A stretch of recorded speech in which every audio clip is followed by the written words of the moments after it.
We're live. Welcome everyone. This is Blanket Terms World Building Stream. My name is Alan, and I am here with my co-host Albert. Hello. Hello everyone.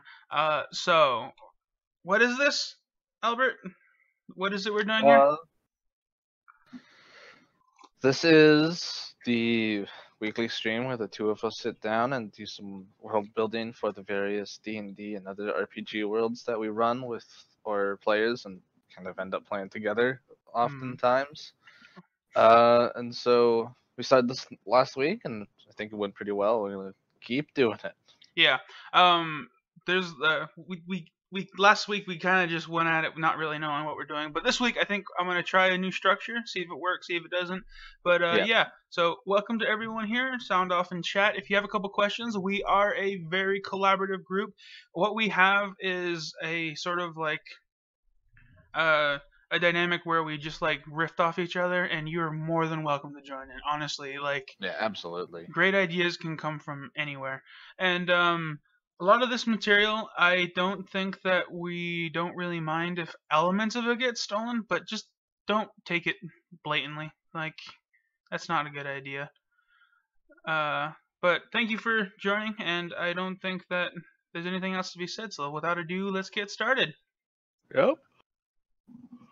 Wait a second. Why? Okay, there.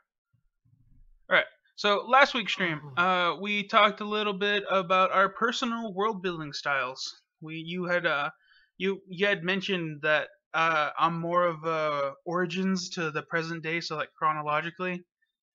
And oftentimes, depending on how large the world is, that can be so long, and it's stupidly like unproductive for RPGs especially. But for like writing and stuff, it's great. And you're more of a retro chronological type of person. Like you go from like the beginning and then you start with how we get there. Yeah. And that was interesting. A takeaway I think that I got from last week. And then we talked about your world, which is Vathan. It's your own homebrew world. And this is a quick synopsis that I wrote. Feel free to add on anything, but I'm just trying to get through it real quick.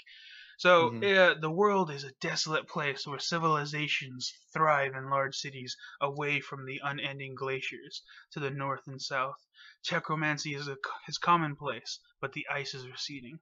Powerful forces that were once thought extinct awaken in its absence. And more specifically, we worked on the Agents of Solvent, which is this fantasy pseudo-good Illuminati. And then the Elodin, which is like a fantasy pseudo-bad Illuminati with magic. Yes, they're wizards. Yeah, and any updates on that? Not a whole lot. I think one thing that we didn't really get a chance to talk about with the Elodin is that they do actually like their big public influence is that many like a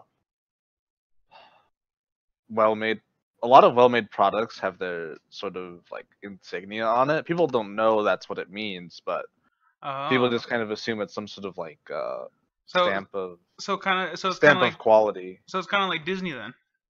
Kinda, yeah, sorta. The idea had was that if any like +1 weapons or anything like that would have that on it and be kind of cool. Okay, that's cool. Yeah. All right then, and then we have so I guess we can just start full ham, so that way we have it on record. Oh, what are you doing, Twitch? Twitch. So they brand magic common items with their insignia. I need to get better at spelling.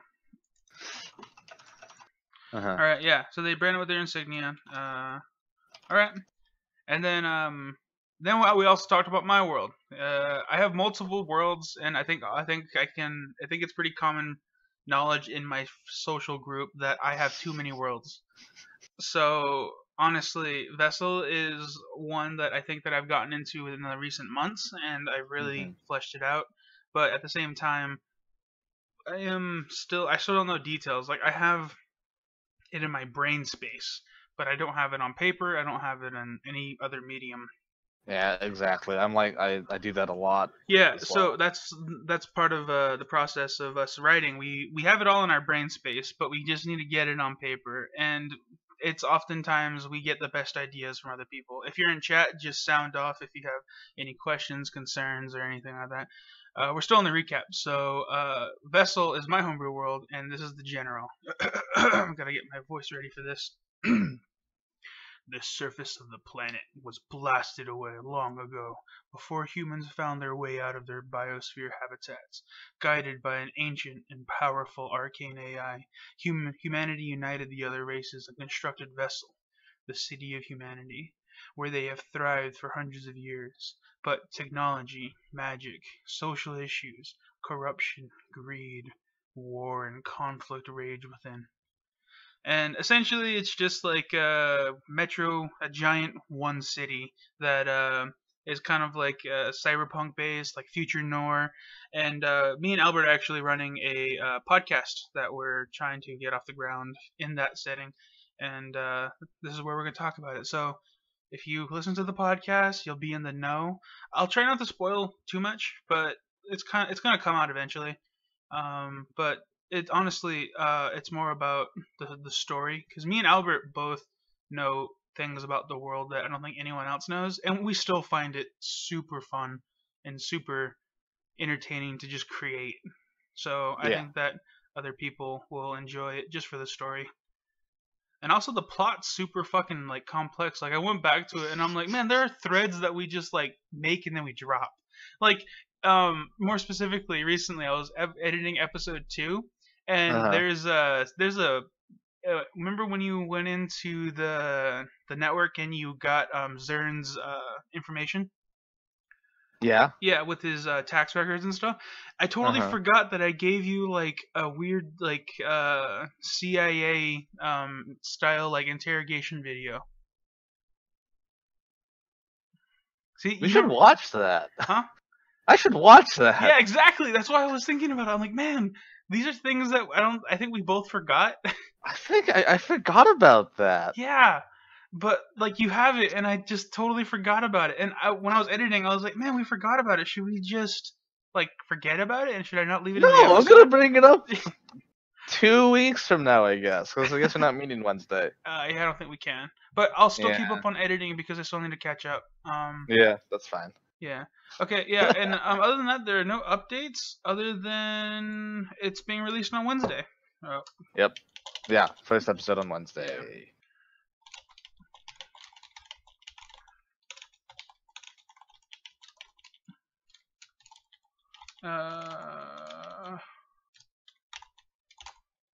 There we go.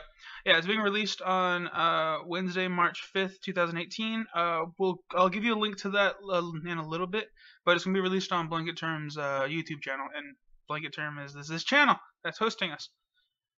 Yep. And then so they'll move on to today's topic: superior powers in fantasy worlds. Da, da, da, da.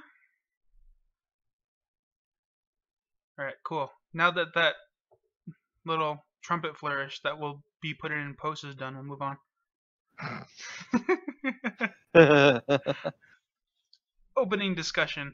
What can these are just questions I came up with, and Albert, if you want to throw in anything else, you're more than welcome to. But these are just like discussion topics that I kind of wanted to talk about before going into this.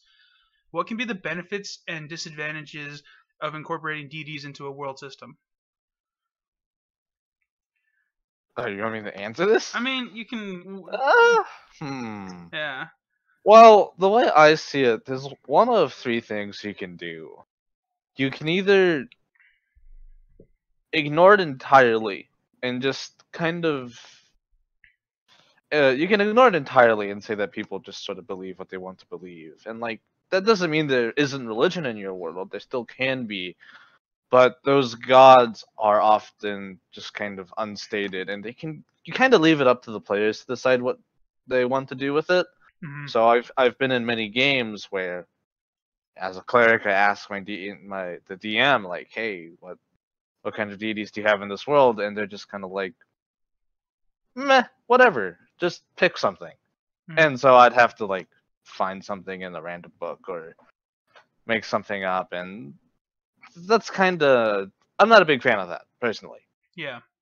Uh, So it really the gives your second thing that you can do is that you could look at the back of the player's handbook for 5th edition or any other D&D book you have, and there's a list, and you can pick out of it, and you can tell your players that we're using this list. Mhm.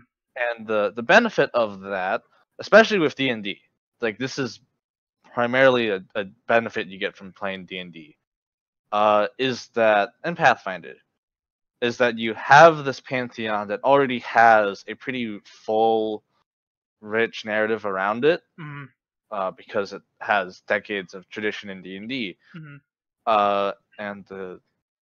And if you're going to do that, there's a lot of great resources out there for players and the DM to look into. Like there's multiple different wikis that have articles on each deity.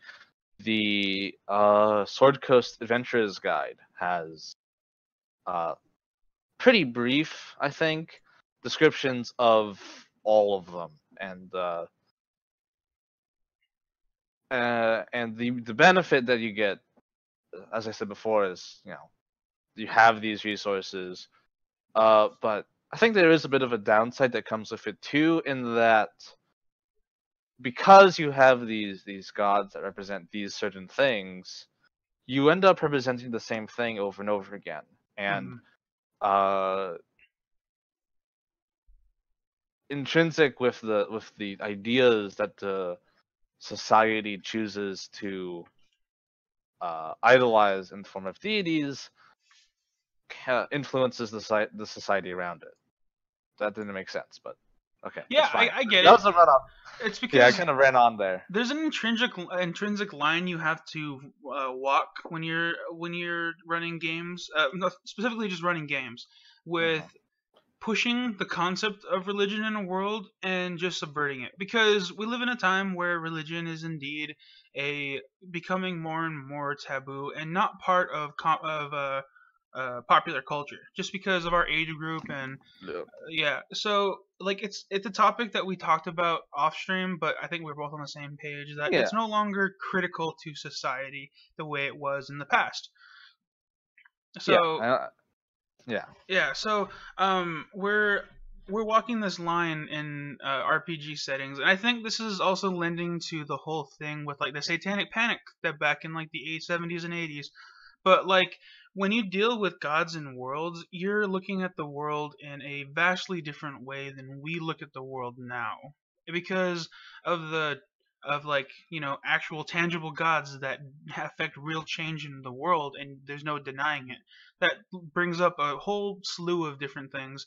But with running a system, you kind of like have to like kind of tiptoe, because if other people aren't familiar with that sort of thing, you can just turn them off to the whole concept, which is why it's a weird line to walk.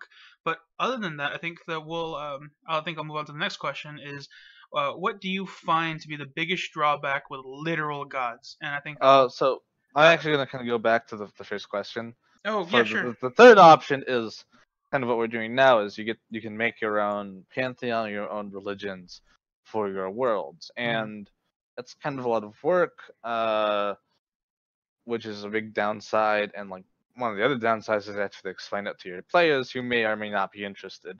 Yeah. Uh, and the what I like about it is it lets you kind of explore different priorities for hmm society.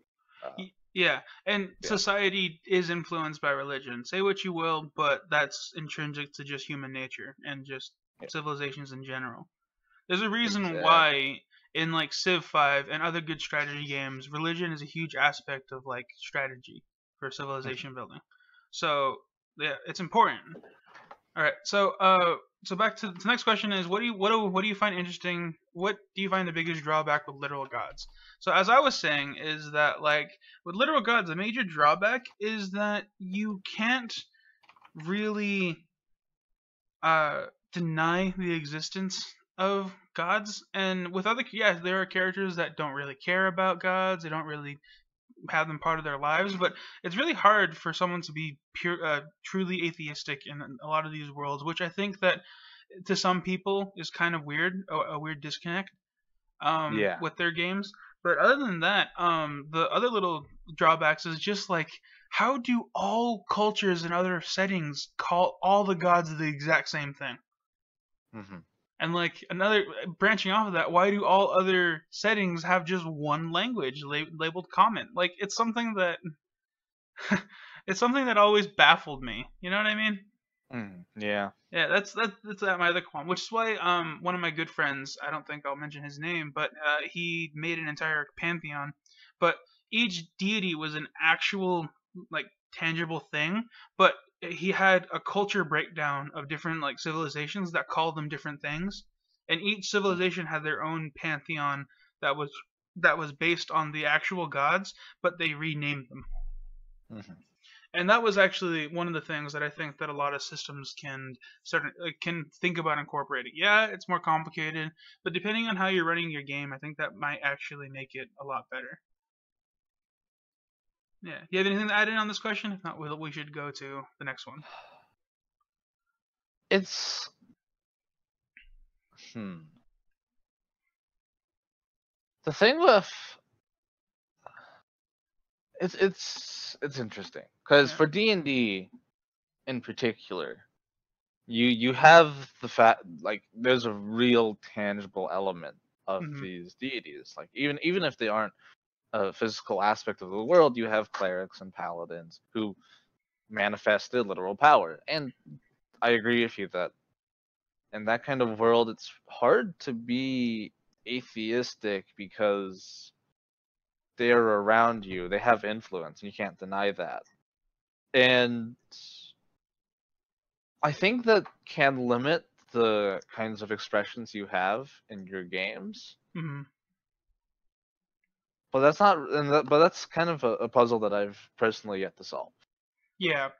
Yeah. And it's definitely case by case basis. If you're running a system, most definitely really consider your players. That's number Yeah. one.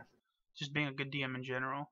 Oh, another thing is that I've always played with the idea of literal gods versus godlike entities. That's another conversation Hmm. that I think's worth talking about because just in general, people are mortals in systems like these, humans. They all have this like impulse to deify and explain phenomenon. So that's one aspect that I like playing with worlds too.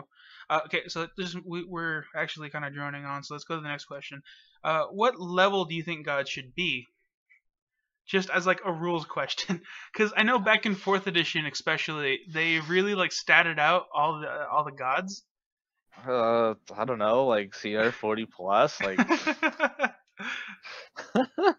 Yeah, but yeah, CR40, God. yeah. I mean, like it should be like Critical Role. They did it, but they only did it with tremendous help, Yeah, right? If you're yeah. going to run an encounter like that, you should watch the end of Critical Role's last campaign because that's how you do it.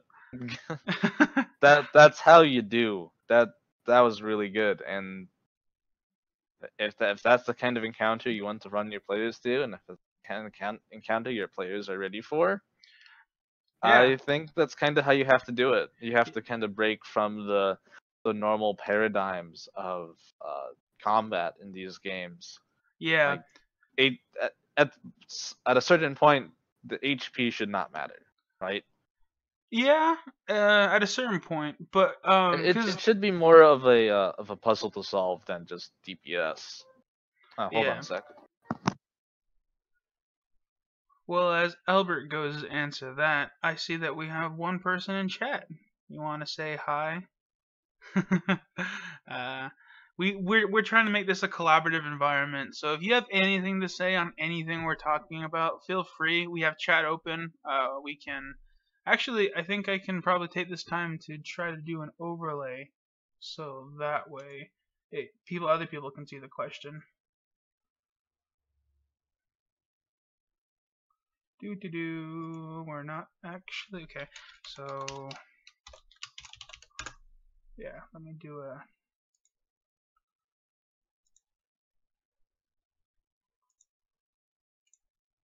All right, I'm back. Sorry Cool. about that. I was I'm doing a chat overlay real quick for uh so that way people can chime in if Oh they yeah, want. that might be helpful. Yeah, Yeah. I'm gonna do a chat overlay so that way other people that come in late can know what's going on.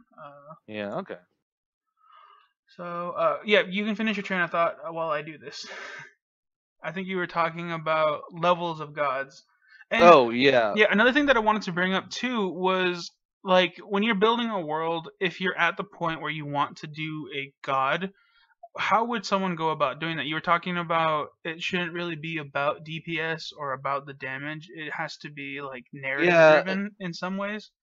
There has to be some kind of puzzle. Puzzle makes it sound gamey, which I mean, we're playing games. It is what it is. Uh, it shouldn't be about just doing a certain amount of hit points because there's a certain point where that's just nothing but time. That will happen. Like, given a party of level 20 characters, you will deal the damage. That will happen. There is very little that you as a DM can do to stop your players from doing any number of damage. There's nothing.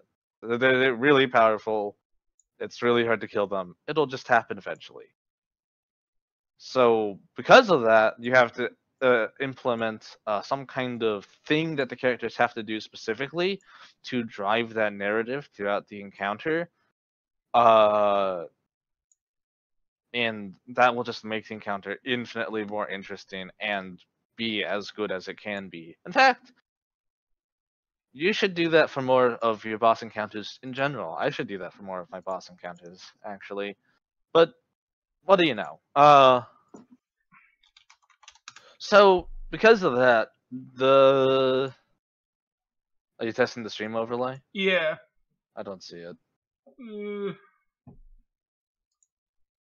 Uh, And because of that, the level and the stats you give your really, really high level encounters kind of doesn't matter.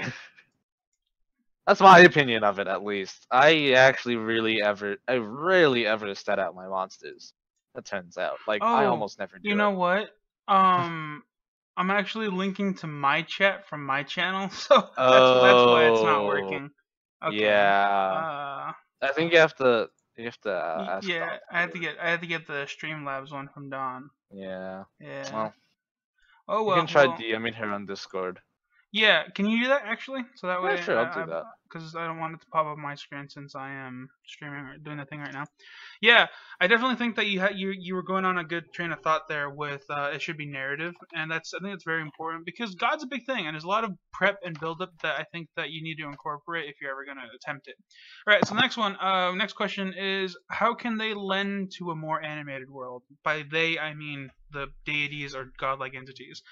I definitely think that it adds a layer of breadth to the world that I think that is not possible otherwise. Like I said before, um, a cultures are influenced by gods, and these gods with such amazing powers, they obviously influence the world in different ways. So the fact that gods can influence the world would mean that they influence culture, they influence civilizations, they influence kingdoms, they influence the mindset of the people that they encounter. So Mhm. it's very important that when you design a deity, you also think about how that affects the world and the civilizations. Like even just dragons in general, like powerful entities that wouldn't be considered gods, they're so powerful that they change the world that they're in. And it's as a world creator, it is a pillar of creation that we must be able to learn how to look at the world in that sort of way and think about what makes it different. And when you're designing deities, especially, it can like give you insight into how this world would be in a realistic sense, if that makes sense. Yeah. Yeah.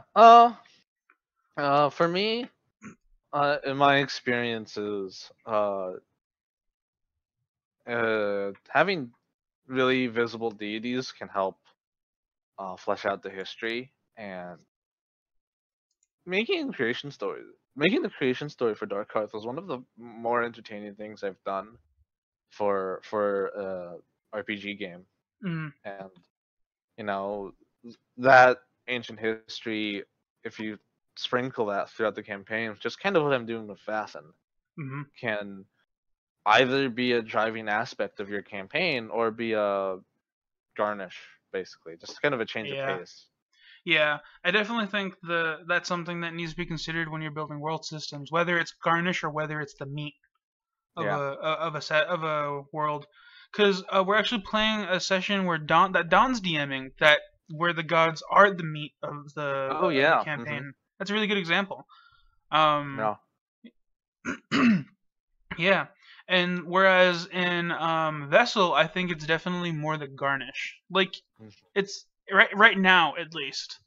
Like me and you both know that it's actually the meat, but it's as of right now in the story that we're telling, it feels like it's more the garnish, right? Yeah. Yeah. But that's definitely something that I think that a creator needs to consider. Oh man, I just remembered that for Vessel, like going to that section of the vessel outside of the dome. Oh yeah, that's right. I just remembered that. That's gonna be really fun. Yeah. I did that specifically because I had something in mind. Yeah, the outside the dome area is actually a really interesting place. It's not Yeah. because the skyscraper there are amazingly tall, I know and we're getting off track. We yeah, should continue. and it's amazing. Okay, so back to the First skyscraper. episode's on Wednesday. Watch it. First episode's on Monday. You just need to plug that every time we mention it. Exactly. Yeah. So today we're going to be working on a couple specific things. As we had said, the topic for this episode is superior powers in fantasy worlds. So we're going to work on our stuff. I think we're going to open up with me, and then you'll kind of chime in, and then we'll do about an hour of my stuff. And then after that, we'll go with closing notes. We'll talk about what we think worked, what we think we need to work on.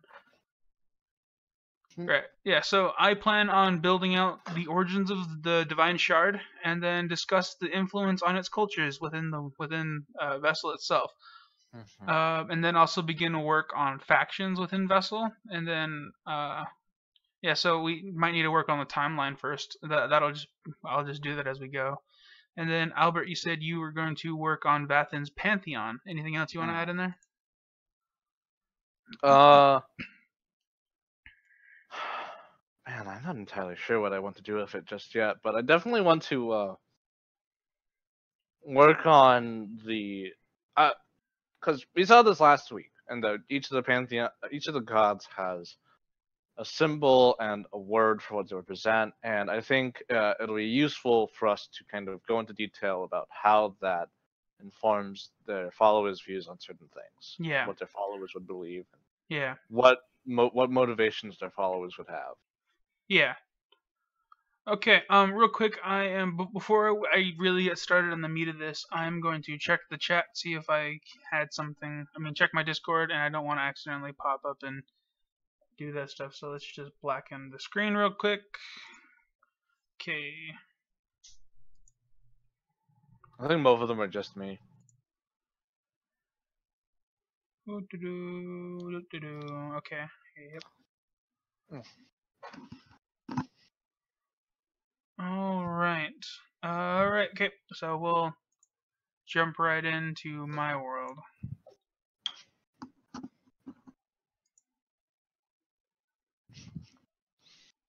I need to mute my mic real fast. Oh.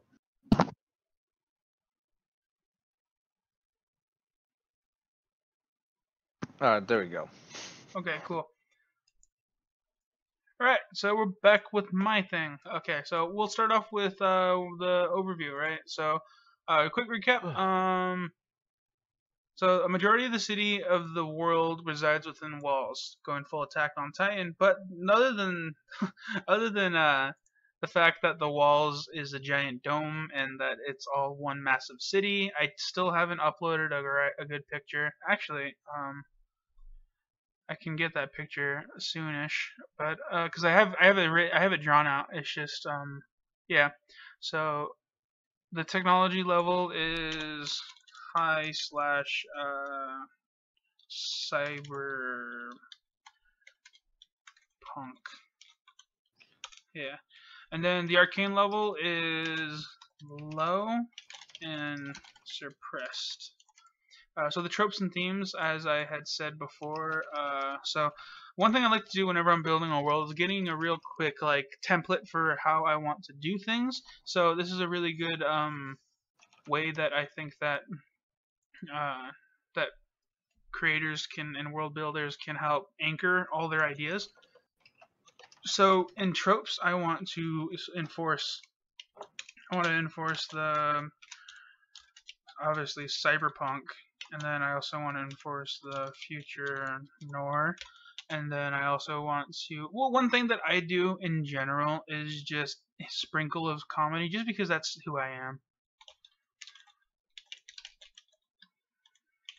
And if you ever listen to the podcast Vessel that me and Albert are producing, there's actually moments where I intentionally subvert subvert cyberpunk and future noir just to sprinkle comedy.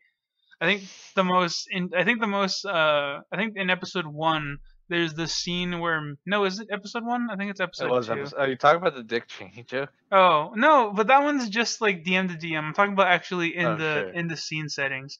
I think it's Oh yeah, I know what you mean. episode 2. Remember you were describing the building that we were at, and like it was all like serious, and then it just panned to Denton putting coins in a machine for parking. Yeah.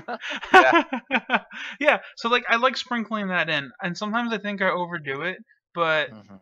I think that it's nice, especially in a podcast or whatever. Yeah, and then so repressed. I don't really think that I have any specific themes or tropes in mind that I want to repress.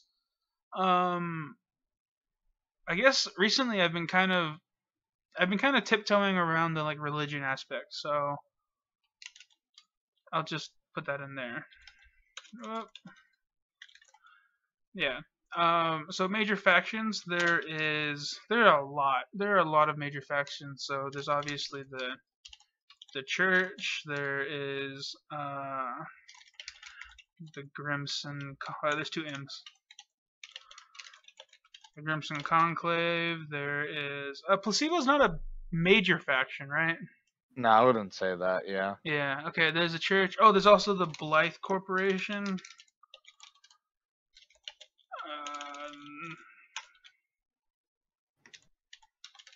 Yeah. What else is there? There's also a couple of military factions. And then there's the city administrations. Okay, yeah. So major personalities. I haven't really thought of a few.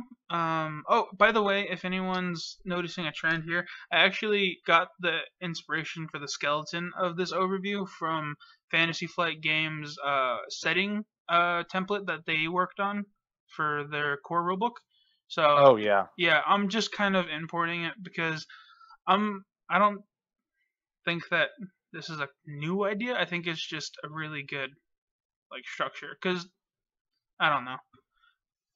A lot of Genesis is really good, guys. You should buy it. Yep, buy it. Genesis is real good.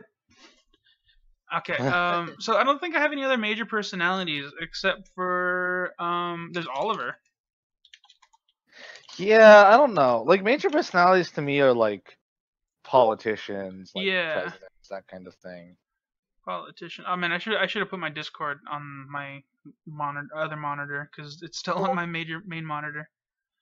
Okay, so we got major personalities. There's Oliver Wendell, he is a like pseudo leader of a cell of the Grimson Conclave. Can't really think of any others. All right, we'll just move on. Species. There are humans at like 60%. That's supposed to be the other way. Okay, and then there are orcs at like 10. And then there are elves at I think like 4. Or let's just do 5, just so that way I can do the quick maths. And then Sure. there are what else is there? There are, I really need to turn that notification off. Dwarves at, let's just do 5 as well. So that's what 680. So we got. Oh gosh. There are also. Supposed to be no. Gnomes. Spell it for G. There you go. Yep. There are dwarves at 5%, gnomes at 5%, and then just whatever. So, see, that's what 85, so 15. Mm-hmm. Yeah. Okay, yeah. So that's kind of the breakdown. So it's predominantly humans, but you know it can be whatever.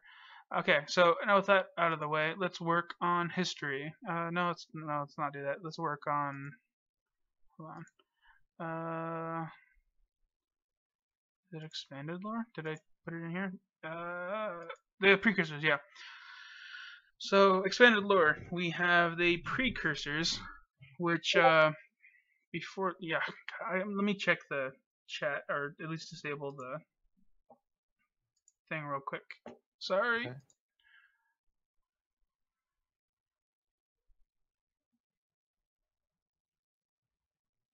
Okay. Okay, doo.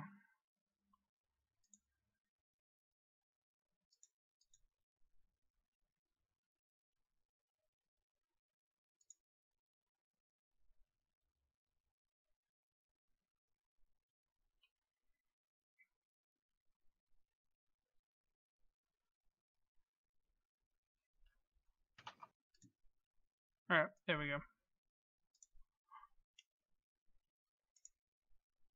Yeah, don't worry about it. I'm working with Don to make this happen. Okay, no, I should need to turn the notifications off so that way it didn't beep every time. Okay, yeah, so precursors. Before humanity, the other races even walked the earth. The precursors harnessed the forces of nature. They became these sort of like pre-humans, like forerunner type idea, which I don't think is really original to like Halo universe, because it's been done before. It's just that's like the biggest one I can remember being in my age group. Essentially, they grew so powerful, and infighting led to them destroying multiple worlds, and it left them, and they like essentially created like a weird virus thing that made every single one of them like unable to reproduce or anything like that. So yeah, they just got messed up so bad that they were like, well, I guess we gotta upload our bodies into this digital ark. So they put all their their consciousness in like essentially just like a network thing, and they created the network. I think it's consistent that we call it the network, right? Sure. Yeah, no, because that's how it is in the Vessel podcast. Is it? Okay. Yeah, we call we call it just we the call network. it the network. Yeah, so okay. the precursors uploaded their consciousness into it, and then over time, over like a couple thousand, I think it was more than 1,000 years, several thousand years, they lost their sense of self. So, see, later become known as the Vessel by other factions, feeling their own demise, took upon their own demise upon the horizon, looked to preserve biological life, and set about creating biomes, and that's where other races came from. Let's not capitalize everything. And set about creating biomes to preserve other life forms, and then that's where humans come from. So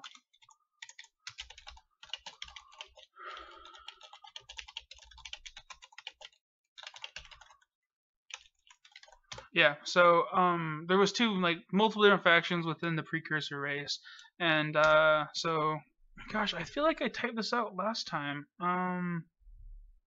Did I do a thing for it? Yeah. So the first sentient races found themselves within the realms of these biospheres. Gradually, these structures decayed over some time, some even failing. But those who were fortunate enough were able to thrive. Humans were by far the most fortunate, for they were the first race to stumble upon the divine vessel and divine shard. I need to replace that because I'm trying to get consistent. Oh yeah. With naming conventions. upon the divine shard, and the AI, the precursors, had migrated to so many millennia. The first humans regarded this device as a god, and despite its guidance, the Ark was unable to convince the humans that its power was not divine or arcane, but stemmed from logic and regions. Eventually, the Ark embraced the religion as a means to unite, teach, and guide the mortal races into a prosperous future. So that's kind of the setting for how this divine AI works. So magic, as they call it, is more of like a manifestation. Essentially, like how I think it explains wizards in a lot of settings. It's more of like a Yeah. logic-based thing. So Yeah. yeah, uh, and the the divine shard realized that humans will be humans. So the best way for it to guide them is using their own things. So using religion and using that sort of thing, and it vaulted. So yeah, so let's go a bit more into how this AI influenced them. So over the course of uh, approximately, I think I've been saying 700 years, but I think that I looked back on my notes and it's 700 years since the first purge. So how long do you think it took to actually construct, actually get from the encountering it to the first purge? Ugh. So later on, religion comes a Uh, huge aspect of the city, and there's a changing of hands, and there's a big purge of information. you can like one thing worth noting is that in the real world, the further back you go, the larger uh the band is for when things happen, right? Mm, It's harder to know when things occurred the further back in history you go because information gets lost. okay. So you can say that it's like a few hundred and people don't know exactly, right? Yeah, but just for in terms of world building, I kind of want to get at least within the realm of a couple hundred years Yeah, of sure. like accuracy. But oh gosh, it's weird because this AI literally taught them stuff. They essentially got people that were living in like the Stone Age or the Bronze Age and vaulted them into like an industrial revolution so hard that Uh-huh. they Hmm. just yeah that they became so technologically advanced so fast. Yeah, I don't Um, know. so I don't know. I'm gonna say about 1,000 years before the Sure. first purge, so that way it's yeah. Okay, so approximately Ah, there it is. 1,000 years. Okay, over the course of the 1,000-year period, the divine shard bestowed arcane and my typing and endowed arcane and technological doo doo doo.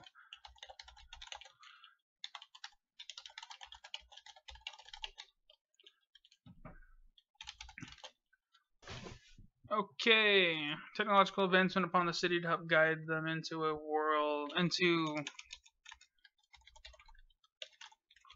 a prosperous world. Let's see.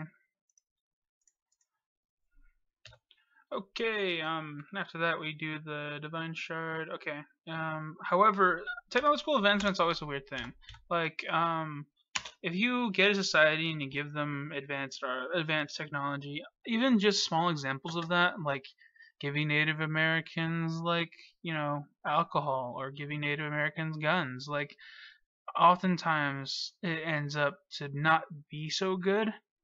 And this is something I think the divine shard also experienced because over that thousands of years something happened which ultimately led to uh yeah so uh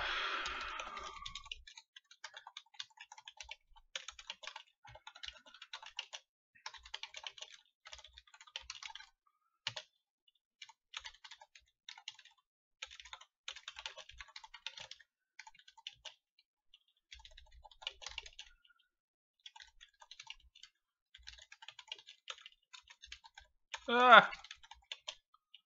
Is it two? Wait, what? How do you spell horrible? Is it that? Yeah, there's two R's. Okay. That's cool. Horrible. Oh my god, I'm just. Can't spell. I just can't spell today. I don't think I can spell normally, but ordinarily there's not people watching me, so these tools to It's commit. okay, Alan. It's okay. Just not even start with that sentence. Use these tools to enslave and that there's an I in there somewhere. Come on, autocorrect to the rescue. If we do actually continue this, we need to make emote with like an autocorrect with like a cape. Use these tools to enslave and subjugate the You other just need an races. emote that's just the red squiggly line. And So you it's can like chain it? moving. Oh, you can't do animated GIFs, unfortunately. You can't? Okay. Nah. Subjugate the other races. Okay, so they use it to enslave the other races. So humans. Oh, what the hell? What? What are these? What? What? What's happening? Why are there Pokemon emotes? Focus, Albert. Humans became the. No, I'm so distracted.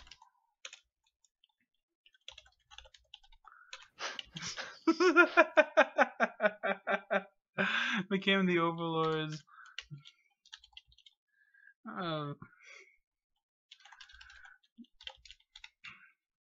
Alright, yeah. So, naturally, a religion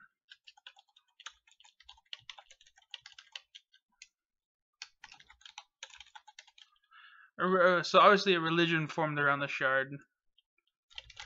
This religion was called the Church of Light. Yeah. Oh, and one of the important things, so the reason why it's called the Church of Light is because back then they were like given the ability to make light bulbs, and the entire dome Oh, really? glowed, right? Yeah, and the dome is clear on the top. Huh. So like it's literally just a pillar of light in this desolate wasteland.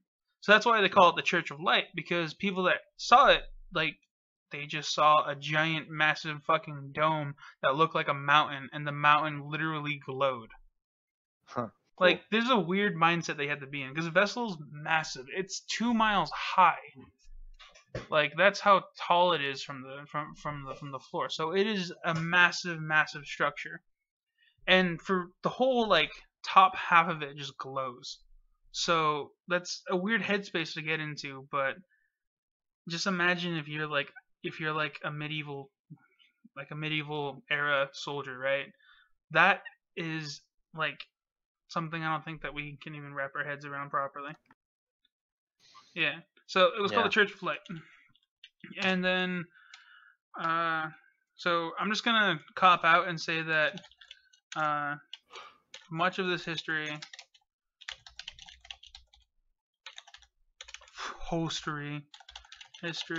is lost to the modern era due to numerous information purges and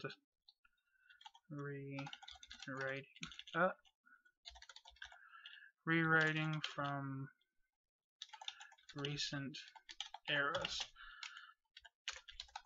However, much of the dome's interior and lower floors were what's the word I'm looking for? When you change something's original intent. Reappropriated, redesigned, something. What do you mean? We're redone? Redone, I guess. Or excavated?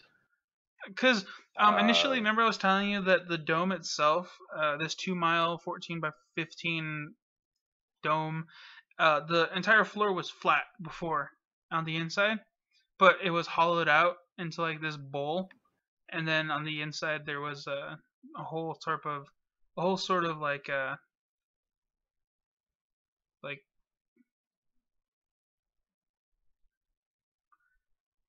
You cut out. did I? Oh, okay. Yeah. So the whole dome's interior and lower floors were redesigned. Let's just use redesigned. Yeah. So the whole were redesigned to support. Oh.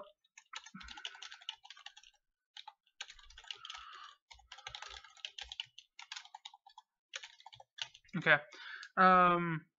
Growing population of Vessel. So during that time, it wasn't the massive megastructure we see it now. It was just literally just like there were trees, there were everything inside of here, and it was like this Eden type place. It's kind of like when I don't know if you guys ever played Kingdoms and Castles, but there's a period where you stop being like a little farm town and you just this massive metropolitan city that just like lives on the ocean. So yeah, it gets to that point eventually. So this task was accomplished with vastly more advanced technology than is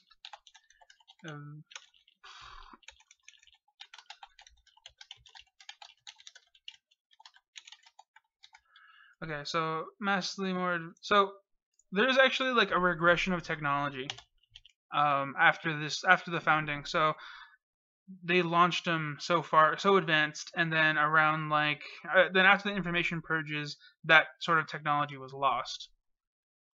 Because I don't think that what they have now is enough to have built the city. So there's like a regression of technology after the information purges. Albert, you still there? Yeah, I'm still here. Okay. Sorry. Yeah.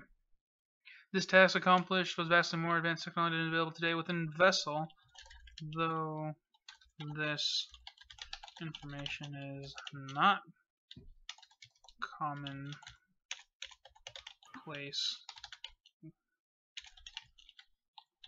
Okay, and then after the founding, I think we'll jump up to the Gods' War. So after the founding, the mortal races were fragmented and the vast numbers of other races within the same area.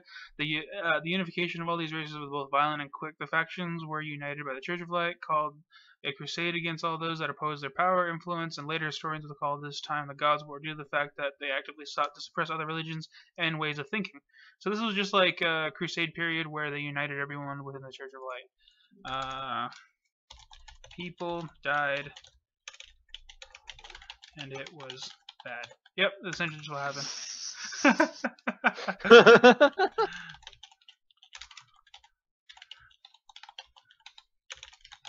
There we go. People died, and it was bad, but the church was happy.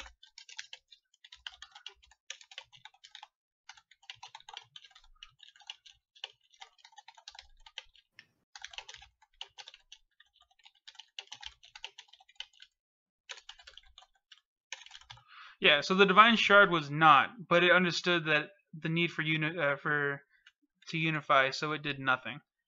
Yeah, essentially after that period, they do the First Age, and then the First Age was the unified realm was much different than the way we see it today. Yeah, so rule with authority. I think I should probably cut and paste this one, because that's kind of what I was talking about with the First Age. Whoopsie, that's not what I wanted.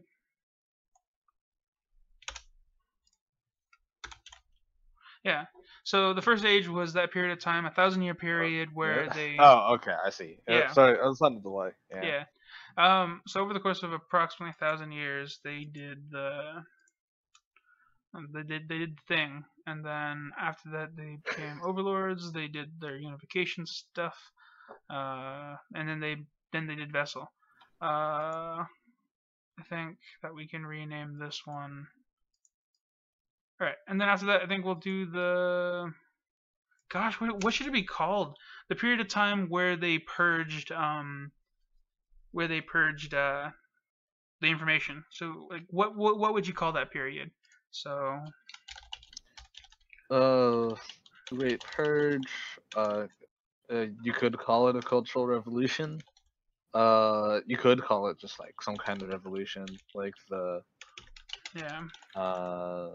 Divine Revolution, or like Yeah. Well, I think that I should probably talk a little bit more about exactly what it is, because I think that might lend to the name. But essentially, what happened is after the divine shard realized that enough people were unified, that they were getting to the point where the religion wasn't being progressive and like beneficial anymore. So like religion is helpful for unifying people. That's one of the things it understood. So once it unified all the like nearby areas underneath this one pillar of things, like pillar of like cultural and morals and stuff, it started like doing crazy shit like creating a hierarchy and like, you know, ethnic cleansing or whatever. And once it reached that point, the shard was like, okay, that's enough. I got to stop that. So then they like essentially just like wiped out that mode of thinking and then did a purge. But it didn't. The shard itself is not like it can't mind control people. It plants seeds of like corrupt of like quote unquote heresy, and it like does these cool stuff. And in a way, I guess now that I think about it, it kind of, because I didn't know this when I originally wrote this, but that's sort of how the Emperor works in 40K. Yeah, kinda. I didn't realize that was a thing, but I accidentally remade it. It's fine. Yeah, I know it's fine. It's just I feel bad now because it wasn't an original idea, and I was kind of proud of it when I wrote it. Yeah. Yeah. It's hard. It's very hard to actually have truly original ideas are hard to come by, and that's okay. So that's why I was like, oh. So, anyways, it somehow or another, through some weird convoluted way, the Divine Shard purged their technological advancement, so they no longer had like super mechs and like, you know, laser guns and whatever, really high fantasy type stuff. So after they purged that, then they kind of restarted with like a new paradigm where it was no longer solely religion based. Right. Yeah, and that's when they instituted the monarchy. So yeah. I mean, like, yeah. In terms of the name, like, there's still a lot you can do. Like, in our history, like many of them have pretty similar events have pretty boring names. Like, there's the Cultural Revolution in China. There's similar things that happened in Russia and that sort of thing, and they have pretty normal names. So like calling it a cultural revolution is not too out of the ordinary, or just like an information revolution. You know maybe? what? They would probably call it like something along the lines of like the divine, or something like a schism. Yeah, it was kind of a fracturing of faiths, because depending on how it exactly went, I think that the story would be told today that heretics tried doing something and then the church won out. So that's what I think that they would label it as. So I guess they would call it something like I mean, like, in our history, a similar event would have been the Protestant Reformation. Yeah, I just called it the Demon Wars. Sure. Slash. All right, religious reformation. So the purging of technological.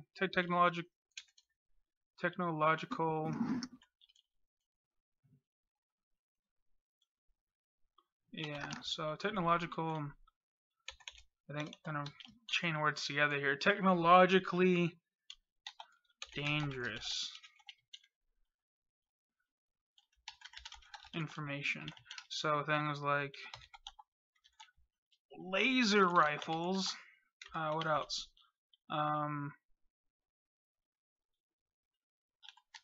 Crazy magic-like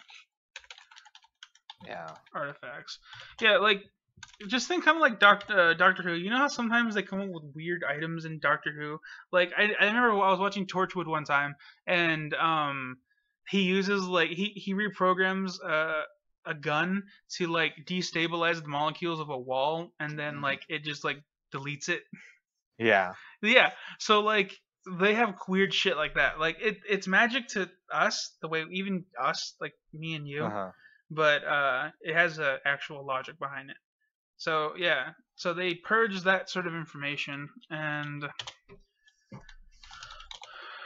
yeah, and then through a roundabout way, the Divine Shard instituted a monarchy system where the government communed with. Or, is there two N's? For communed? Yeah. Yeah, I believe so. Oh, there's two M's. Yeah. Where the government communed with the shard for guidance. Yeah.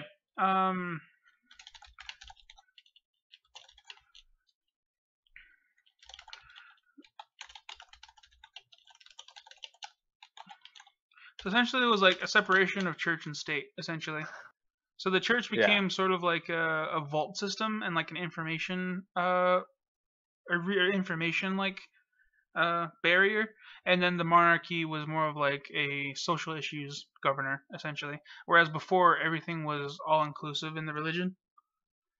So this is kind of like a weird separation period.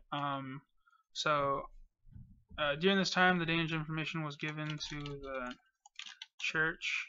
Actually, we should come up with a cool name for what they were called during this period, because I think they would stop being called the Church of Light. And because they stopped being super like heretic purging type people, so they no longer like purged other religions for simply existing. So there was kind of like free faith type thing, kind of.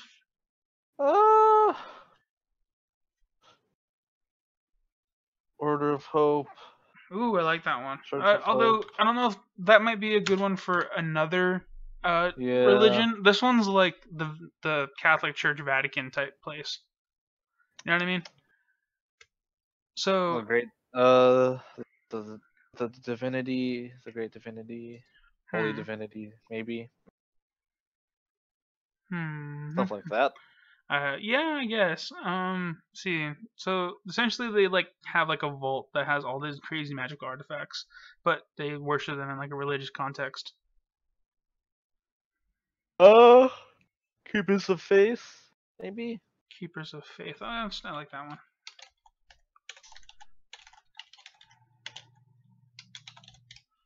Yeah, was given to the church, which was called Keepers of Faith at the time. Where they protected and given the when was given what am I going? Where my train of thought? My train of thought left me.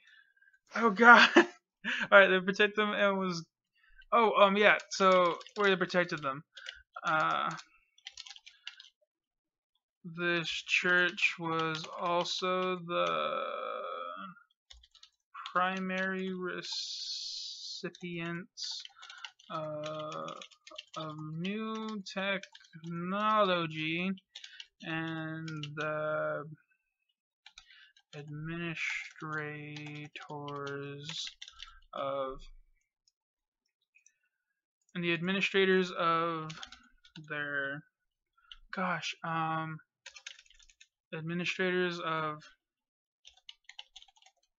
its release to the public. Yeah, so essentially they sort of like became this like technological administrators of Vessel. They like gave out, okay, we've reached a stable time to release this information. They sort of like were like guardians of information release, essentially. Right, yeah. Yeah. But again, higher ups, and they stopped letting everyone know it actively. So okay, and then after this, so during this period, there was a fracturing of face of like religions. Religion was no longer purged from the populace. No longer purged from the populace, and actually this would be around the year. So it would be like year 0 current calendar. Yeah. So this will be around year 0 of the current calendar, which we know is 500 years, about 500 years before we start the podcast, Albert. Okay, yeah. Yeah, because I'm using the calendar system that we used in the podcast. So this happened 500 years ago. It was a monarchy system, and this was so religion was no longer purged from the populace, and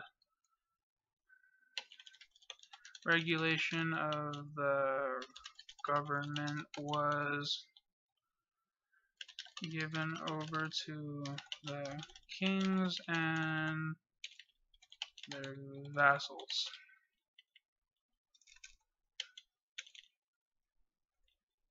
What? That's how you spell vassal, right? What? With 2 A's. Oh. Yeah. Given over to their vassals. This right of blood was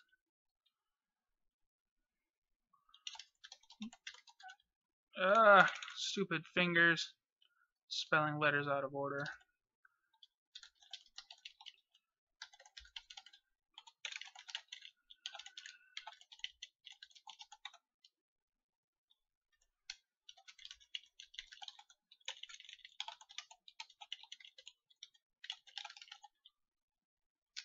Yeah, so this right of blood within the monarchy was contingent upon their arcane powers, which is another conversation I think we can get into in a different stream. But for now, I'll just focus on the religion aspects of it. So we got the regulation of the government was given over to the kings and their vassals. This right of blood was contingent on their arcane powers that they used to claim. Oh, I don't know how to word this. Claim the throne. Over time, the cultural and social divides grew out of hand, and civil wars, cultural shifts, and changing faiths led to a splintering of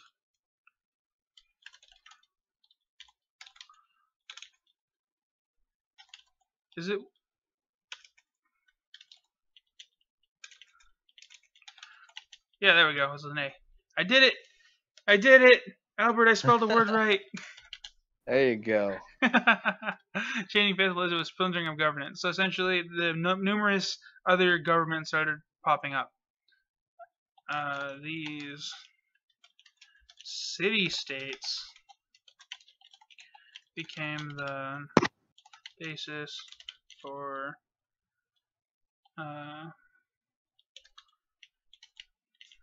other modes of thinking,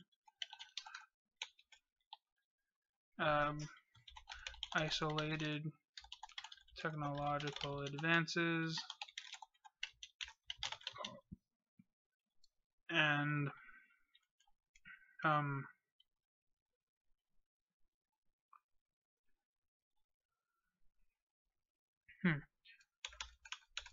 I think we'll just end the sentence there. I have more to write, but let's just not get bogged down on that. So, essentially they divided, and then the original god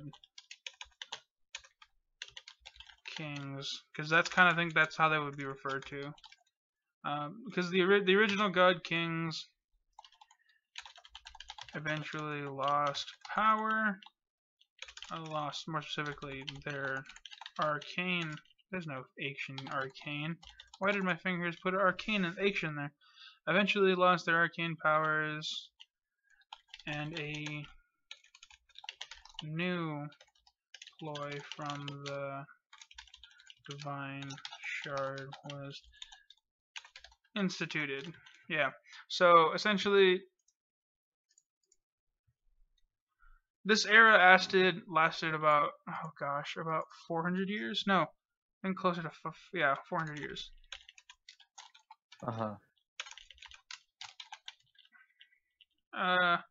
Let's do 350. That way, there's like a warring period. Yeah. So this period lasted about 350 years. They went from essentially being in a super advanced society to them being in like a weird militaristic like medieval society, and then they're gradually building up from there again. Right. Yep.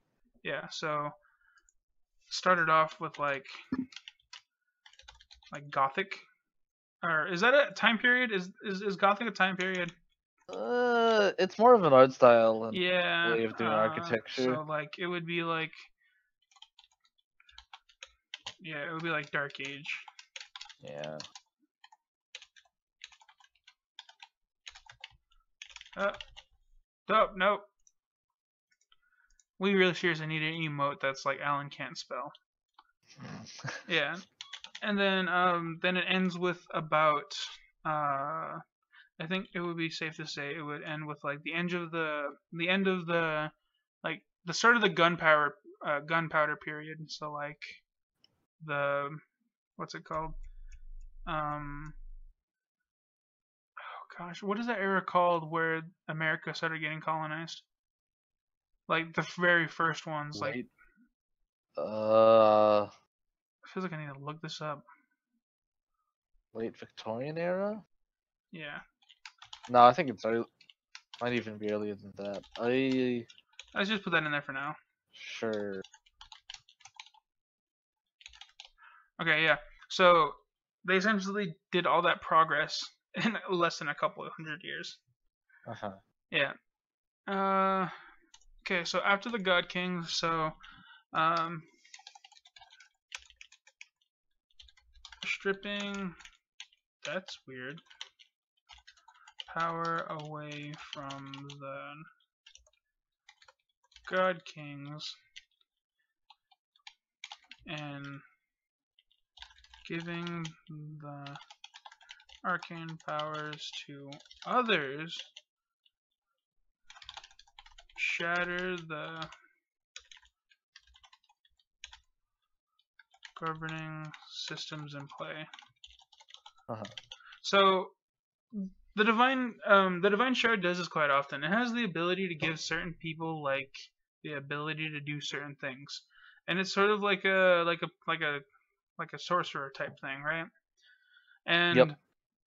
So these people are a warlock type thing. Actually, now that I think about it, can be both, I guess.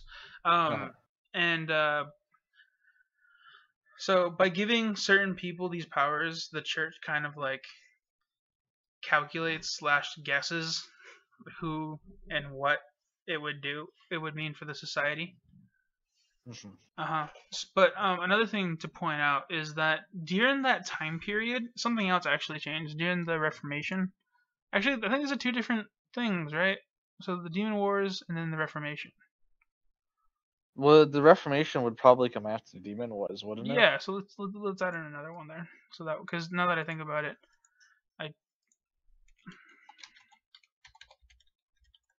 let's just call it the Reformation. Okay, and then I think that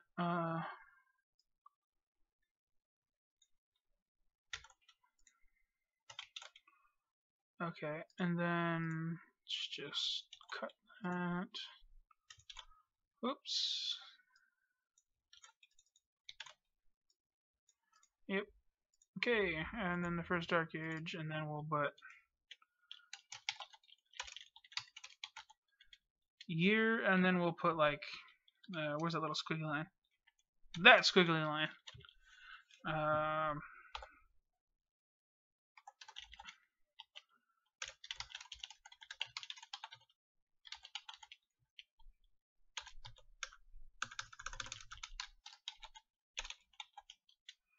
Okay, squiggly line. Okay,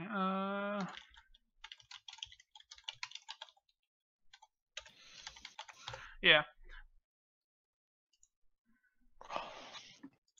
Oh man, my stomach is not happy right now.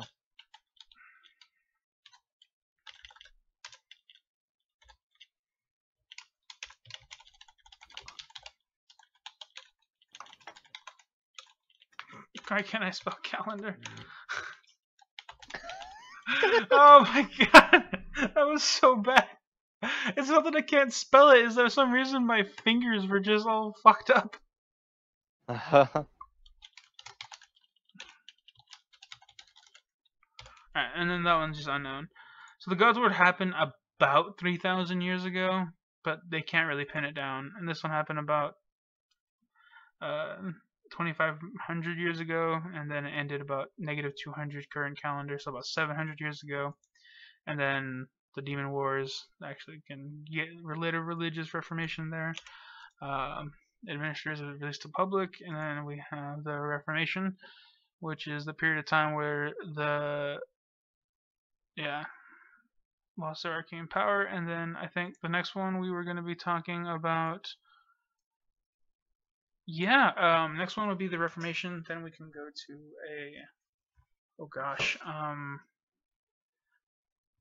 they started instituting another one where essentially they became like, I don't know. This more recent part, it's a bit weird because I think what happened is I guess city-state warring. Yeah, let's just use that for now. Because what happened is so stripping away power from the god kings and giving arcane powers to others shattered the governing systems in play. These new arcane users form their own governing systems, and within that they ward within the vessel.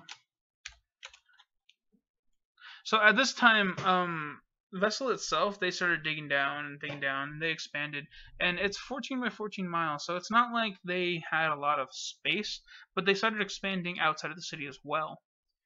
So, and you gotta remember, this is a period of time where a lot of like cultural and espionage was going around, so like they were stealing artifacts from the church, they were doing stuff like that, and they had to, like, yeah, they were medieval warriors and stuff, but there were a lot of instances where someone would be like, be piloting a mech in the middle of these medieval warriors with like knight armor and stuff. Like, that's kind of the world system, the world I'm envisioning. Like, doesn't it sound pretty awesome? Yeah. Yeah. Okay, and these new arcanes form their own governing systems, which they ward with each other, and then eventually the church stepped in.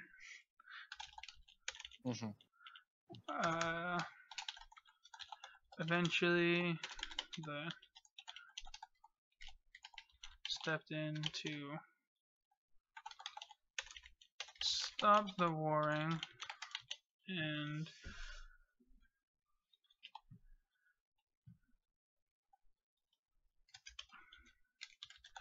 quoted united the states.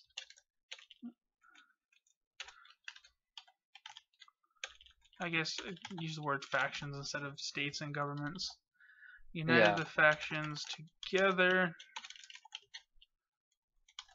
under the condition that they no longer kill each other.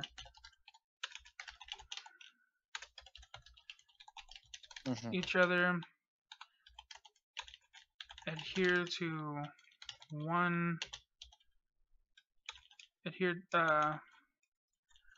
the mandates from the church.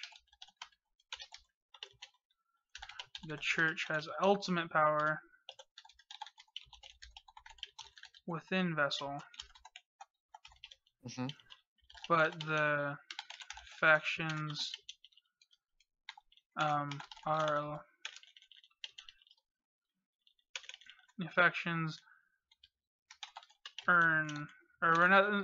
given. I don't know, but the factions self-govern. Just put self-govern.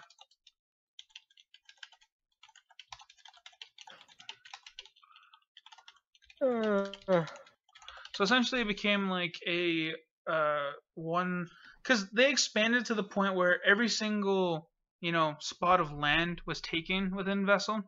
And like there were like trench warfares, and we're getting around the period of time where this would be like World War II era type things, like a industrial revolution had taken place, and they were people just warring they were just attrition wars and constant going back and forth until eventually the church was like, okay, we're just fucking up everything, like critical functions were getting destroyed, and then everything was going to shit. So the church was like, okay, that's enough. Everyone stop. We literally got lasers mounted to the roof. If you don't, like, literally it was moments where a priest would come into a city, be like, stop the warring. What? You're not stopping? And he would like point a laser at something, and then literally just like light from the heavens would just smite someone. Right. So it was stuff like that. So eventually everyone was like, oh shit, well, if they can just smite people, I guess we might as well like submit. Eventually got to the point where they got rid of a lot of the more unruly factions, but everyone that complied got a pretty good deal.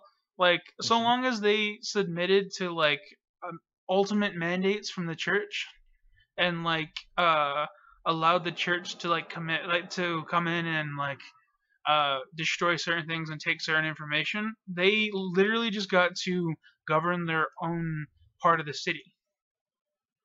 And that's how the current city system was originally installed. And each one decided to do their own thing. Some of them did democracy, some of them did these things, but in general, the ultimate mandate was like, you can't stop your people from leaving your city. So that led to this like weird thing of like, oh, we're democracy, other things like that. So really no authoritarian states existed. Just because one of the mandates from the church was you can't stop people from leaving your region. Right. Yeah, so that led to this thing of like authoritarian rule was kind of phased out naturally. Democracies became common, and eventually also some city-states experimented with capitalism, and then so on and so forth. And each city-state did their own sort of development that ultimately led to where we are now. So as I said, the warring period was around the Industrial Revolution era, and then post like nuclear era, because I think that would be the changing point. Once people develop nuclear weapons within Vessel, they're like, no! You can't stop. Yep. You're gonna literally irradiate the most sacred place that we have. So that's probably the point at which the church stepped in. So they would be like our equivalent about 1980s, 1970s. Yeah. And then from Makes there, sense. they just went full ham into this. So that was the city-state warring period. When did I say that was? That was to late Victorian era, and then the city-states goes. When was the Victorian era actually? It was after the Renaissance, basically. Was it? Yeah, more or less. So that would be like what? I think 1700s 1700s? Okay, ish, so 1700s, 1800s, something like that. I don't know. okay. All right, so it starts Oh, from 1830 to 1901. Sure. okay, 1830. Okay. Ugh, Ugh. Well, I was let's just do completely about wrong. year 400 and then to about year 500. No, not 500. 550.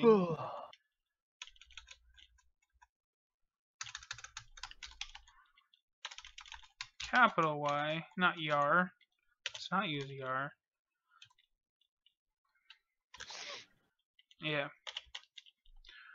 Okay, and then we start off with late Victorian, so to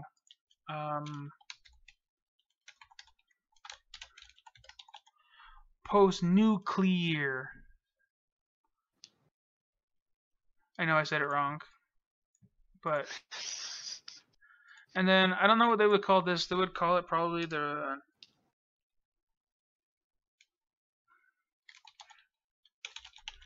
let's call it the era of light because I like the imagery of light. So after the warring period, they instituted the era of light, which started around the year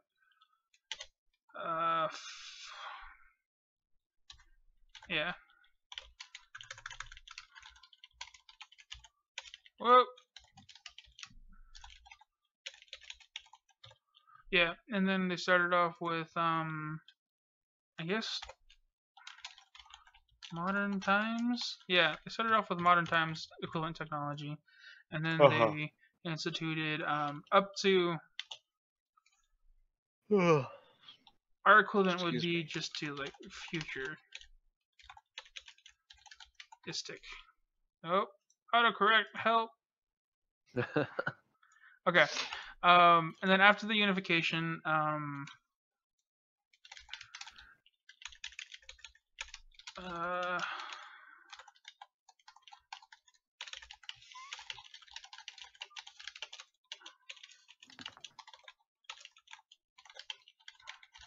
self-govern. I think we'll have to flesh out a bit more of the mandates, but we'll get back to that. We're given the right to self-govern, and so long as they submitted to the Church of Light. Those who didn't, ooh, now that I think about it, would it be interesting to have a nuclear device have gone off in somewhere in Vessel recently? And it's like blocked off? Because there are regions of Vessel I don't think we've explored. Maybe. I don't know. The problem that I have is if that ever happened, the whole thing would just be gone. Well, not a like a big one, like a tiny one. I mean, it's fantasy yeah, world, Albert. No, it'd still be really bad. Like, radiation would just ruin everything. But it's magical radiation. No, I'm not a big fan of it. All right then, so we'll just leave it then. Yeah. Those who didn't were smited. Yep.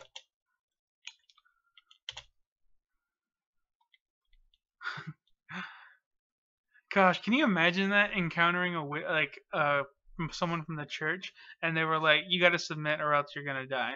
I don't believe you. Laser points at his face, and he's like, "What is that?" And he looks at it. Then, like a couple seconds later, just a giant beam of light just incinerates the entire like area. Those who didn't were smited with a giant laser mounted to the fucking roof.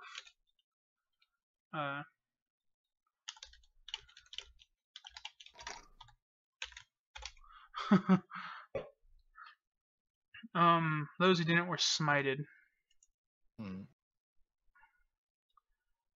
Yeah. Also, during the city-state warring period, something else significant happened. So as I had said, during the Reformation, the religion was no longer being. No, actually, think what happened here.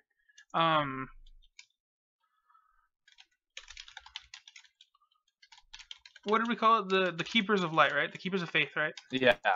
So the keepers of faith learned how to suppress the divine shard and enslave it within its own mind. Yeah. So they learned how to control it. They learned, not really control, but like, I guess quarantine it. Yeah. Yeah. So they learned how to quarantine it. Yeah. Suppress it.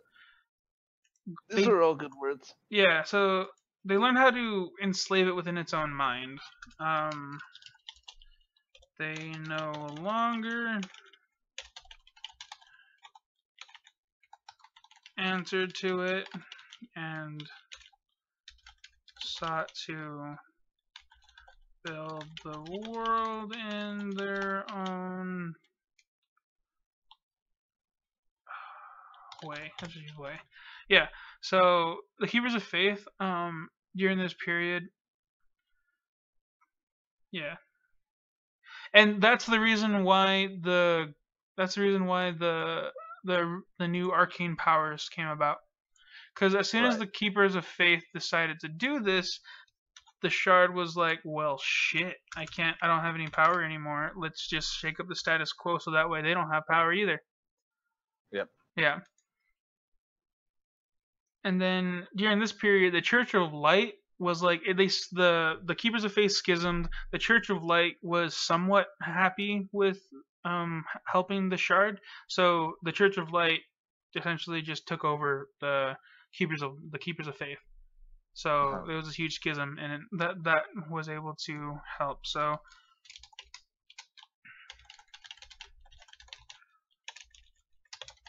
Light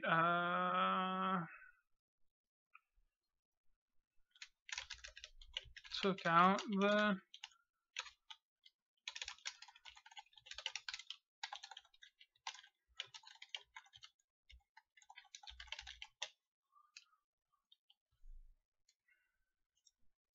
oh, not surprising. Autocorrect, you failed me. Prasangai. I'm sorry. I can't write right. Okay, we're suppressing the not two those. Divine Shard. Alright, cool. So after that, and then the Light of Era, yeah, and then let me finish up the sentence and then we'll hop over to you. The city-states self-governed and due to the mandates from the church, the trend of the development of these was away from authoritarian and towards democracy and capitalism. Because you gotta remember, like, just if you consider, like, you know, one of the things I think is the most easily a good example, is how how much like rent is in like Manhattan and places where land is scarce. Yep. Take that and imagine the entire world the size of one city. That's kind of how these people are. Like things are insanely expensive in Vessel and for some things. So like rent is outrageous.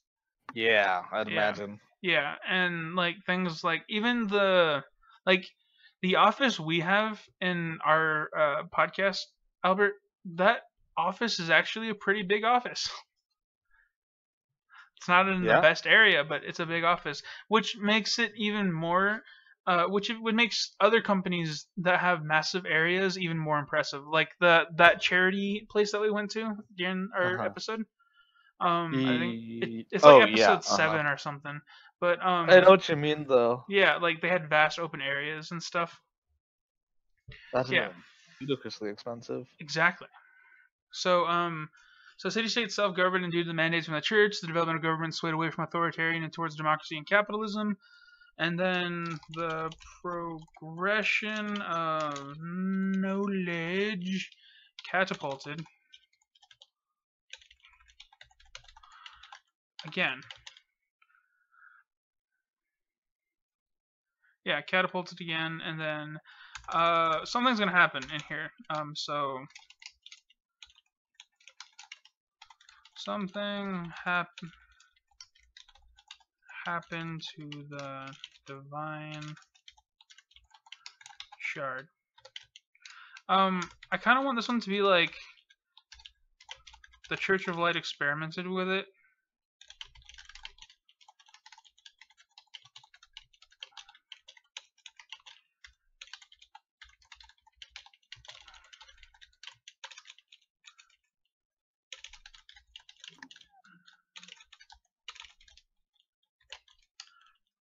Yeah, so the Church of Light was experimenting with it, and during this period, they've actually did a similar thing. They suppressed it, but they didn't do it in the same way as the Keepers of Faith. Because the Keepers of Faith, I think that they more along the lines yeah. So the Church of Light, they suppressed the Divine Shard, but what they did is they just cut off all communications to it. Right? They just like locked it in its own mind. But the Church of Light, they experimenting with it, trying to understand it and trying to recreate it, if you will. So they accidentally fragmented a portion of it, which actually leads into what your character did. So first campaign with Albert. Yeah. Yeah, I think he later became known as, so initially he was known as the Great Deceiver, but then he was later renamed to something. I can't remember what it was. Was it the Corruptor, or was that just the original name we had for him? I think, no, the Corruptor is someone else. Was it something else? Okay. Yeah, because again, they fragmented it. Yeah. And another thing, now that I think in the most recent episode, the episode before that we did the eye.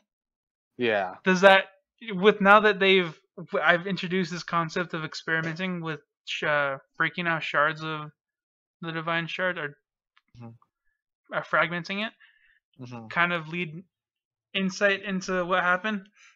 Yeah. With the beast. Yeah. So so the Great Deceiver, I think he has a cool new name, but yeah, so that first session, the other campaign we had before the podcast, you encountered this, and then from there it's unknown. I kind of want to leave it intentionally kind of open, because that way you have an anchoring point to start off with. And I think, let me grab my notes real quick, but I'm just about finished with my section. Let me just.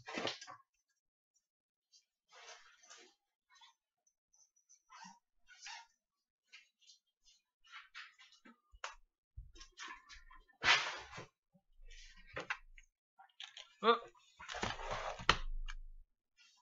Okay, I'm back. Let me just get my timeline out real quick because it's important that we get accurate dates now that we're getting close to the actual thing. So right now, this event happened. How should I do this? I think we should do it in front here. So this happened in the year, probably 529, right? And then in the year 532 was the surge. Yeah. And that was the moment where people got arcane powers again. So that was the first campaign. One thing to note, Albert, is that your character has a different sort of powers than the arcane kings, like the divine, god kings before. Those people, they had, like, they were almost gods themselves. Like the surge gave people limited powers, but it's not directly from the shard. So yeah, and then after that, let's see. Okay, so the year I think it's 34, and then that was the uprising, and then let's just jump to modern era. So.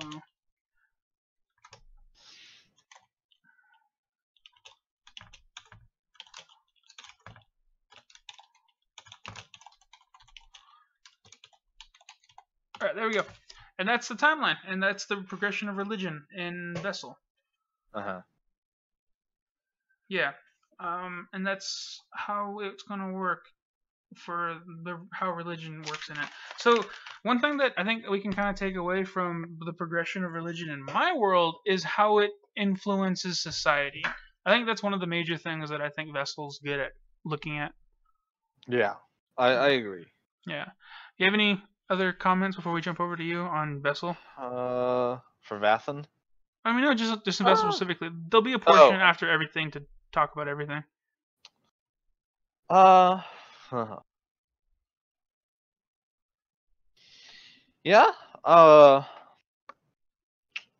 I think you did a lot of the kind of the history of like how the religion influences like the history of the world, and I think that's like a pretty good approach.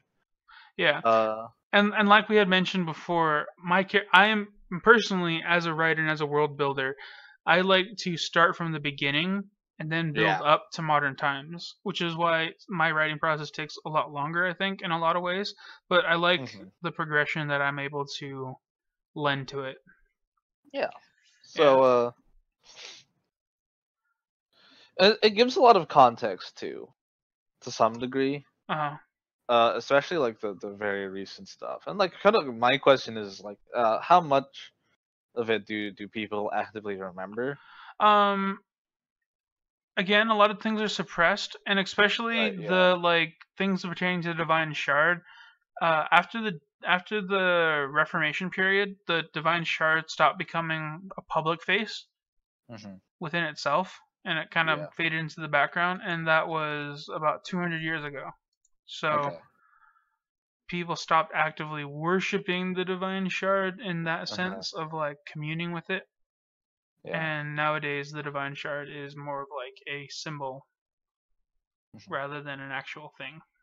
Yeah, and one thing that I would say is that personally,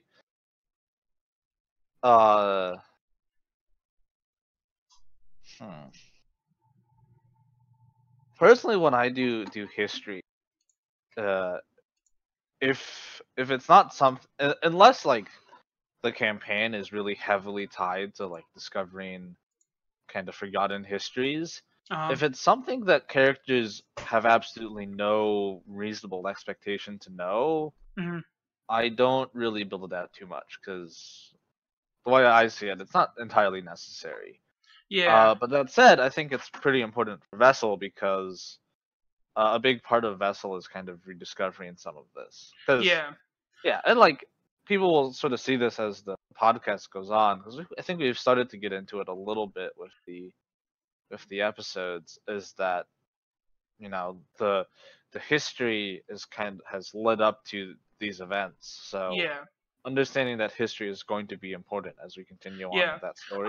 Another thing, the reason why I think that I went in more detail than I think that I probably should have, especially Mhm. for world setting, because one of the things that DMs always say is the less you prepare for a session, oftentimes the better it will be. Like, it's Yeah, good to have a foundational understanding of the world first, but during the session you don't need to map out every single thing, which I think is yeah, important exactly. for Vessel because me and you were both DMs in that session. Mhm. Because Yeah, I think it's important for you to understand what led up to this point. Because before now, I think you kind of lack the nuanced. But yeah, now, that's a good point. Yeah, yeah. So now you have a good foundation, and that's why I'm intentionally leaving things that happened recently vague. yeah. So that way you can incorporate new stuff, and I can incorporate new stuff, and we can both be right.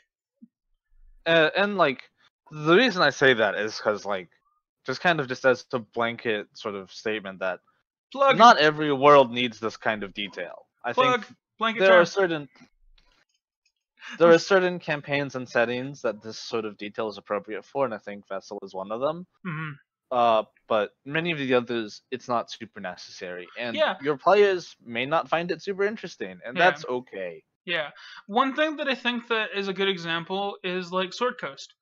Different Oh yeah. types of players can dig into the lore and like rip that thing a new one all they want. They can incorporate every single nuanced piece, but the DM doesn't have to work with that. Like Mhm.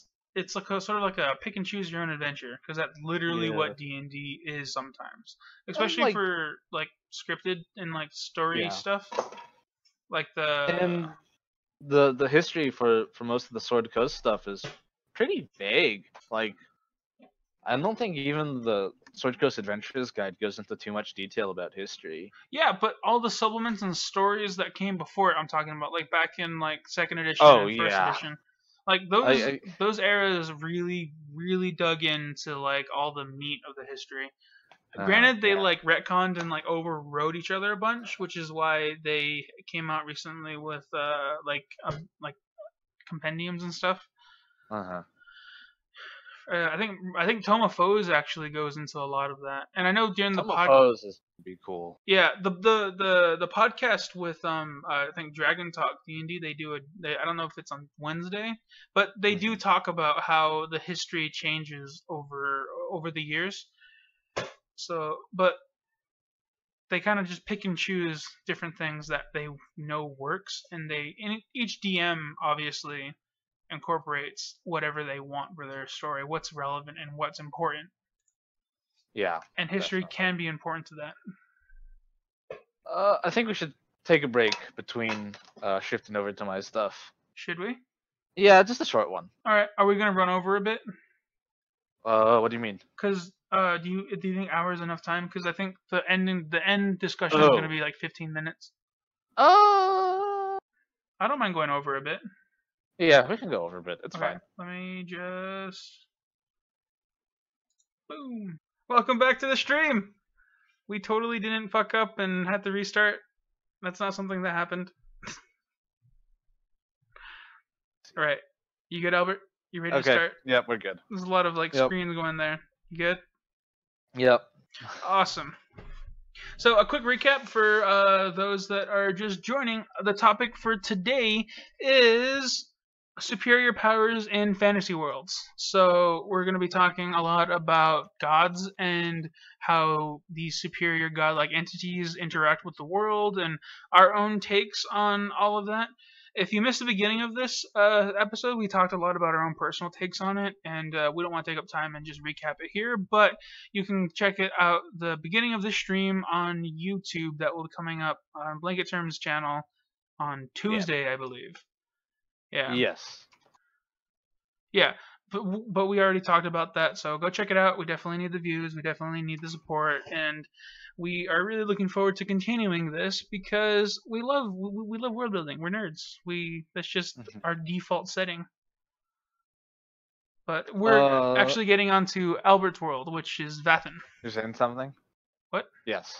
So, as I mentioned before, so I made my own pantheon for my D&D worlds. This was originally for a more kind of a darker setting, and which is why it's kind of central around like evil gods rather than the good ones. Mm-hmm. I mean, there are good ones.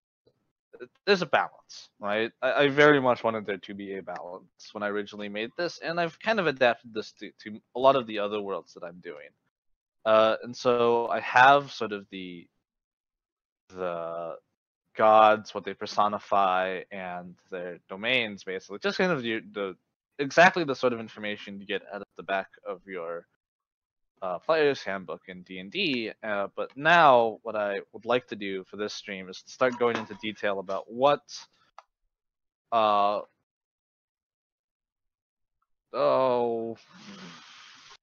hold on. We're all good?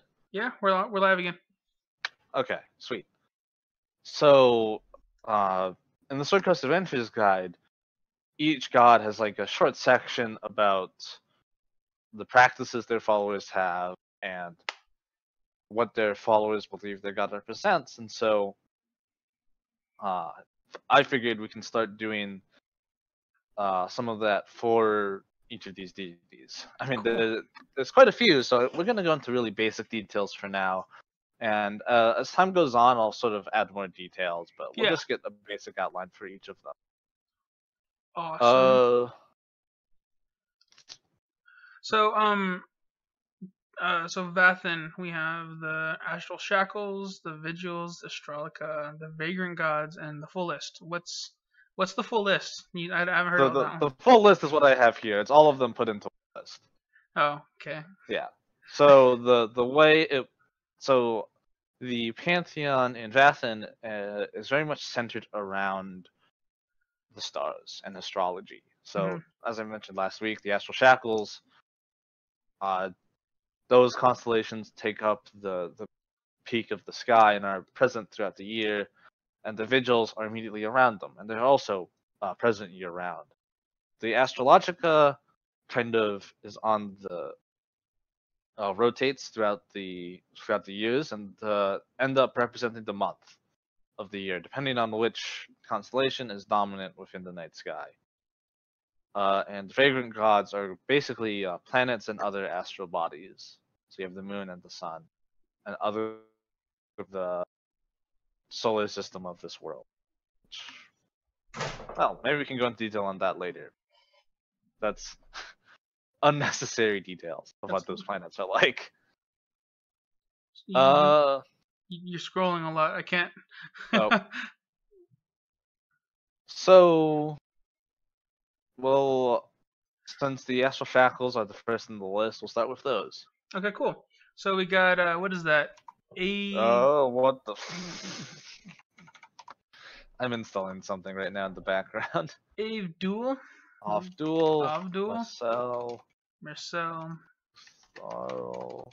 Trax. Do I actually have a Sword Coast Adventures guide? I still. No. Okay. No, we just use Dusks. We're cheap that way. Yeah. Beliefs, practices. Followers, beliefs, practices. We'll do that for each of them.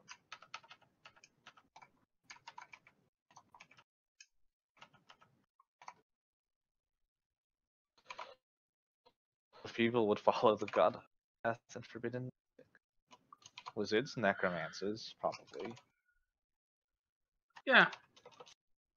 Necromancers, Wizards, clerics might. Yeah. Although there might be a better god for that. Cleric is too broad, right? What do clerics? Well, blood magic clerics. Because all of these got paladins, right?